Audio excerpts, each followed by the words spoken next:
मामलायखौ बयनिसिमबो जासिहरबाय दिनै मोनथिगौ ना दिनै मा दिन दिनै मोनथिगौ बे बिफां जे लाबोनानै होफैदों मानि थाखाय लाबोनानै होफैदों बेखौ मोनथिगौ दिनैहाय जादों वर्ल्ड एनवायरनमेन्ट डे बर'नि मा होनो बेखौ मा होनो बुहुमनि आबहावा सान बुहुमारि आबहावा सान होनो दिनैनि दिनखौहाय दा बे दिनैनि दिनावहाय बे माबाखौ 5 तारिख जुन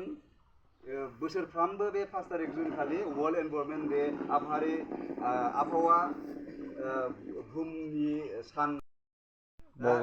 वर्ल्ड एनवायरनमेन्ट डे खौ मानि थाखाय फालियो होनबा बे 5 तारिख जुनावहाय जोंखौहाय माने रिमाइन्ड खालामनो हायो गोसोखांहोनो होयो आरोखि जे जों जे आबहावाखौ गोग्गो लाखिनांगौ ओमफ्राय बिफां लाइफां गायनांगौ गोथाङै माने मिथिंगाखौहाय माने गोथां लाखिनांगौ होननानैहाय जोंखौहाय बोसोरफ्रामबो गोसोखांहोयो आरोखि बे वर्ल्ड एनवायरनमेन्ट डेआ दा बेनिखायनो दिनैहाय जोङो बे बिफांखौहाय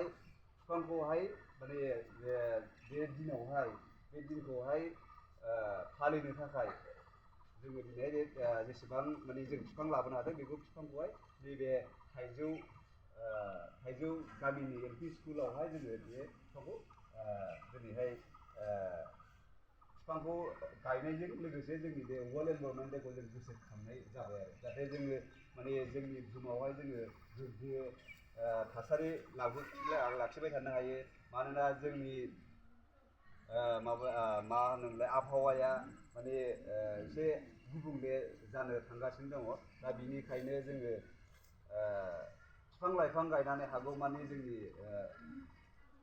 आबहावाखौहाय गोग्गो लाखिनायनि थाखाय जों नाजाबाय थानांगौ आरो बे देग्लाय 2025 सननि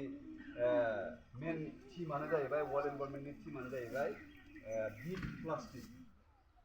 प्लास्टिक पलिउसन दा बिट प्लास्टिक पलिउसन माने माने जादों जोङो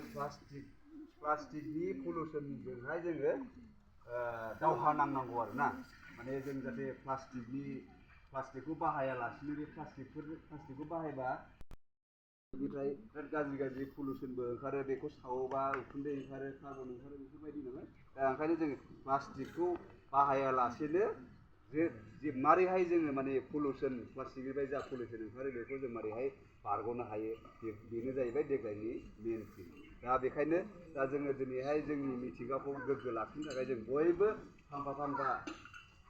बिफां गायनानै जोंनि मिथिंगाखौ जों गोग्गो बेनोसै आरो दा लोगो बायद'आ फंनैसो बुंनोबा बुंनो हागोन